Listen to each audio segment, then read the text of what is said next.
आज हम 8th standard के इस क्लास में यहाँ पर उपस्थित हैं और आप सभी लोग अपने घरों में सुरक्षित हैं।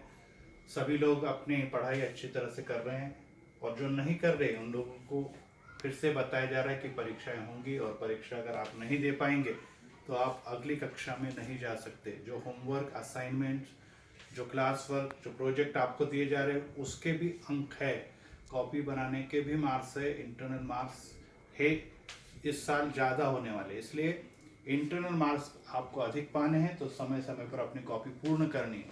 तीसरे चैप्टर पर हम पहुंच चुके हैं। यहाँ पर फर्स्ट चैप्टर हो जाए, दूसरा हो गया रचना कार्य, मैंने बाद में लिया। उसके पहले आपको समुच्चय और पूर्णांक संख्या रेखा दिखाई और अब हम पहुंच चुके हैं घातांक तथा घनमूल के ऊपर और इस हफ्ते में हम इसे भी समाप्त कर देंगे। अर्थात इस महीने में हमारे 3 चैप्टर पूरे हो जाएंगे। तो इसलिए आप लोगों ने पढ़ाई बहुत अच्छी तरह से करनी है, नोटबुक समय समय पर चेक करवानी है। पीछे मैंने यह अध्याय को ऑलरेडी शुरू कर दिया था और घातांक आपको दिया था। साथ में आपको होमवर्क में घनमूल और मूल इसके एक टेबल दिया था जिसमें 1 से लेकर 15 तक के सभी क्यूब अर्थात घन और क्यूब रूट मतलब घनमूल आपको निकालने थे और मुझे उम्मीद है कि आप सभी ने वो किया होगा। अगर नहीं किया तो वो अवश्य पहले करना है और फिर आप एक्सरसाइज 3.1 की ओर जाएंगे। तो फिर से एक बार मैं उसे दोहरा देता हूँ कि घातांक होता क्या है। तो घातांक में हम लोग ये देखते हैं कि 2 बातें होती है। एक ए, इसको हम बेस कहते हैं अर्थात आधार, और एम ये घात है। यहाँ पर ये आधार बेस कहलाता है नीचे का पद और उसके ऊपर जो रहती है उसको घात, और इन दोनों से मिलके जो बनता है उसे हम लोग क्या कहते हैं, घातांक कहते हैं। अभी यहाँ तक हमने देखा है कि जैसे 15 की घात 3, इसको अपन कहेंगे 15 का घन। तो हम लोग यहाँ पर लिखते थे 15 गुना 15 गुना 15 और फिर इसको अपन लोग जो है हल करते थे, वो उत्तर आता था सामने। 15 की घात 3 का मतलब 15 को 3 बार मल्टीप्लाई या उसको गुना करना और जो उत्तर आएगा उसे लिखना है। इसका उल्टा ठीक इसका क्यूब रूट कहलाता है अर्थात घनमूल भी कहलाता है। तो यहाँ पर 15 जो है वो आधार है और 3 जो है वो उसकी घात है और इन दोनों से मिलकर बनता है उसको हम लोग घातांक कहते हैं। लेकिन अभी तक हमने जो ये जो संख्याएं देखी है ये पूर्णांक है, इंटीजर। लेकिन अब हम जो देखने जा रहे हैं वे देखने जा रहे हैं कि बटे वाली भिन्न संख्याएं अब हम इसके ऊपर लेने वाले हैं। मतलब यहाँ पर सिर्फ अब 15 के ऊपर 3 नहीं रहेगा तो 3 के नीचे आपको और एक संख्या दिखाई देगी अर्थात 3/2। एक ऊपर यहाँ पर इस प्रकार की बटे वाली संख्या भिन्न दिखाई देगी और ये पूरा उसका घात है। तो इस प्रकार की संख्याओं को कैसे किया जाता है हम इस पाठ के अंतर्गत देखने वाले हैं। अभी भी आधार तो यही है 15, आधार अभी भी 15 है, लेकिन ये पूरी आपकी यहाँ पर अब ये घात है। तो देखिए अब इन सवालों को हम कैसे करेंगे। अब एक्सरसाइज की ओर चलते हैं। आपको मैं एक्सरसाइज का फोटो भी भेजने ही वाला हूँ, लेकिन आपके पास जो टेक्स्ट बुक है अगर नहीं है तो उस फोटो का इस्तेमाल आप करेंगे और उसमें से सवालों को आप हल करेंगे। तो 3.1 में यहाँ पर ये कुछ संख्याएं आपको दिखाई दे रही है जो शब्दों में लिखी हुई, इन वर्ड्स ये लिखी हुई है और आपको इन संख्याओं को लेकर आपने इन शब्दों को लेके इसे संख्या के स्वरूप में लिखना है। देखिए अब यहाँ पे आंकड़ा 9 लिखा है, यहाँ जो जो आंकड़े दिखे वो सब उसके आधार है, बेस। अब एक छठा मूल, अगर 9 का घात 6 कहते तो 9 के ऊपर 6 की, लेकिन छठा मूल जब आ जाता है तब हम लिखेंगे 1/6। सिर्फ 6 नहीं लिखा जाएगा बल्कि 1/6 लिखा जाएगा। छठा मूल का मतलब है 6, लेकिन 1/6 घनमूल। अब ये घन का मतलब होता है 3 और मूल, इसलिए ये आएगा 1/3, 3/1 नहीं 1/3। सिर्फ घन कहा जाता तो हम 17 के ऊपर 3 की घात लेते, लेकिन घनमूल कहा है तो इसका मतलब है 1/3। छठा मूल कहा है तो 1/6, ये अब उसकी घात हो गई। तो इस प्रकार की कुछ संख्याएं लिखी है। अब मैं मौखिक बोलता हूँ या आप सभी लोग कर लेंगे। 13 का 5वां मूल मतलब 13 के ऊपर 1/5 की घात, 256 का वर्गमूल, अर्थात वर्गमूल का मतलब क्या होता है 2, वर्ग का मतलब है 2, 256 की घात 1/2। फिर 17 का घनमूल, ये लिखा है 17 का घनमूल मतलब 17 की घात 1/3। 100 का 8वां मूल 1/8 100 के ऊपर, और 30 का 7वां मूल का मतलब है 30 के ऊपर 1/7। तो बाकी के इन सवालों का आपने अपनी कॉपी में कर लेने हैं। डायरेक्ट उत्तर, ये सवाल है और ये उत्तर है, सवाल है और उसके ठीक सामने इसका उत्तर मैंने लिखा हुआ है। अब अगर इसी का उल्टा स्वरूप हम देखें, अर्थात क्वेश्चन नंबर 2 में अब हमें आंकड़े दिए हुए, जैसे यहां दिया 49 और उसकी पावर है 1/2। अब इसका मतलब है इसे अब आपको लिखना है शब्दों में, इन वर्ड्स। तो इसको आप 49 को 49 ही लिखना है या 49 लिखने की आवश्यकता नहीं, सिर्फ आप बाकी की जो घात है इसको क्या लिखेंगे, का दूसरा मूल कहेंगे तो भी ठीक है, लेकिन 2 है तो 2 को हम क्या कहते हैं, वर्गमूल। 2 का वर्गमूल कहते हैं।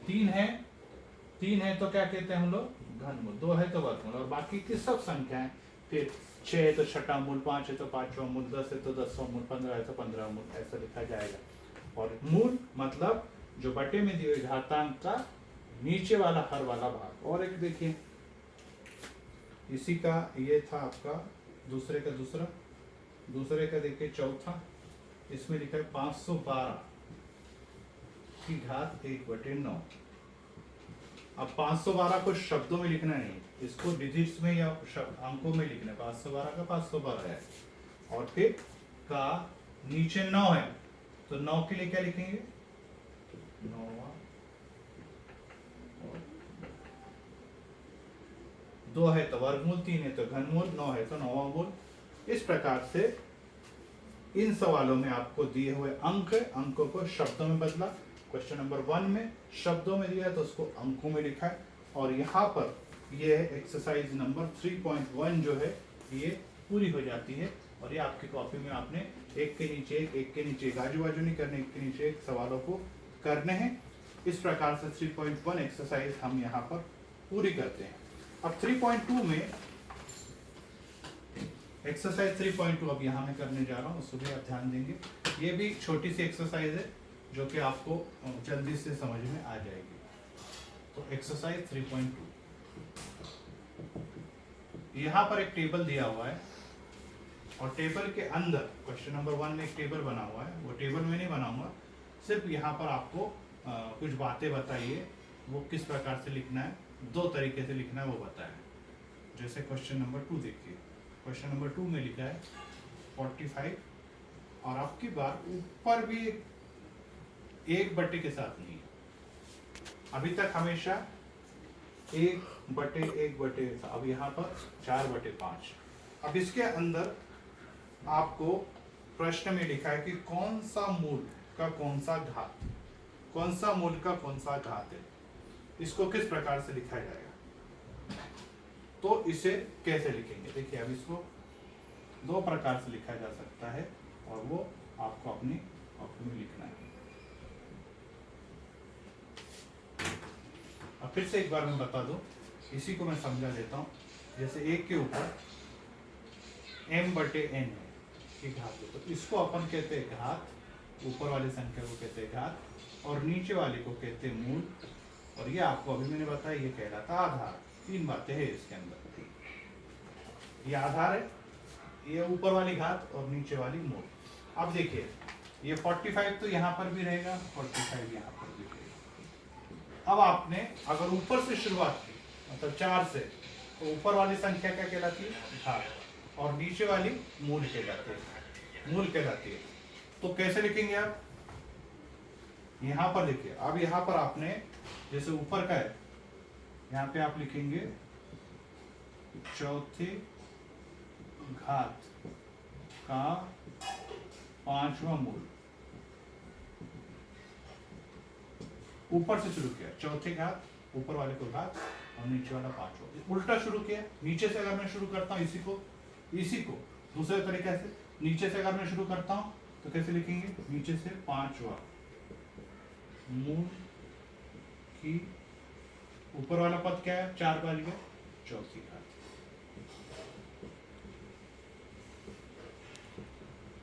मतलब इसे हम दो प्रकार से लिख सकते हैं, तो आपने भी अपनी इसमें दोनों तरीके से लिखना है। अगर ऊपर से शुरू किए तो ऊपर घात है, तो चौथे घात का 5वां मूल। नीचे से शुरू करते हैं तो नीचे मूल से शुरू कर रहे हैं हम लोग, तो 5वें मूल की चौथी घात। 5 है तो 5वें मूल में आएगा, 4 है तो 4 को चौथी घात कहा जाएगा। तो इस प्रकार के इन सवालों को भी आपने करना है। एक और सवाल देखिए, 5वां में यहाँ पर करता हूँ। 5वां क्वेश्चन इस प्रकार से, 21 के ऊपर 3/7 की घात। ठीक है, इसको कैसे लिखेंगे? फिर से 21 तो आपको दोनों भी जगह पे लिखना पड़ेगा, ये 21। अब ऊपर से शुरू करते हैं। ऊपर के को क्या कहते हैं, घात। तो क्या लिखेंगे, 3 है ऊपर, तो 3 को क्या कहेंगे, घात ना कहते हुए आप क्या कहेंगे, घन कहेंगे। 3 को क्या कहेंगे, घन। क्यों? क्योंकि ये 3 मतलब घन, 2 मतलब वर्ग होता है। तो 3 अब 21 के घन का नीचे है तो क्या लिखेंगे आप उसको, 7वां मूल।